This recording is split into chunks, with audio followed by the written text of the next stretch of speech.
कई बार कुछ कंपनियां राइट इशू लेकर आती हैं। राइट इशू बेसिकली होता क्या है कि जब कंपनियां कुछ नए शेयर इशू करती हैं तो उस सिचुएशन में जो भी कंपनी के एग्जिस्टिंग शेयर होल्डर हैं, जिनके पास उस कंपनी के शेयर हैं, कंपनियां उनको एक अधिकार देती हैं, राइट देती हैं कि वह अगर चाहें तो कंपनी के और शेयर खरीद सकते हैं, एडिशनल शेयर बाई कर सकते हैं, जो कि नॉर्मली कुछ डिस्काउंटेड प्राइस पे होते हैं। जैसे जो शेयर का प्राइस होता है उससे कम प्राइस पर अवेलेबल होते हैं।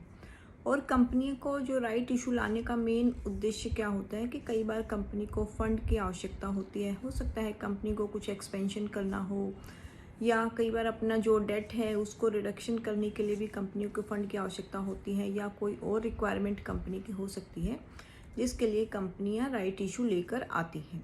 अब राइट इशू में अगर मान लीजिए आपके पास कंपनी के शेयर हैं तो यह आपकी टोटली मर्जी होती है कि आप उसमें अप्लाई करें या नहीं करें, क्योंकि राइट इशू में आपके ऊपर कोई बाउंडेशन नहीं होता है, कंपलसरी नहीं है कि आपको लेने ही हैं। यह टोटली इंटायरली आपकी मर्जी होती है।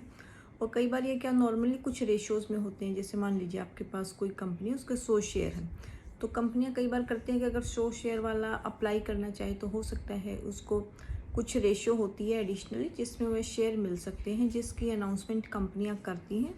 और उसमें पर्टिकुलरली लिखा होता है कि कब तक आप अप्लाई कर सकते हो, क्या प्राइस होगा, किस डेट तक कर सकते हो। और राइट इशू में अप्लाई करना कोई कंपलसरी नहीं होता, आपकी मर्जी होती है। अगर आप चाहें तो कर सकते हैं, अगर नहीं करना चाहें तो कोई भी बाउंडेशन नहीं होती।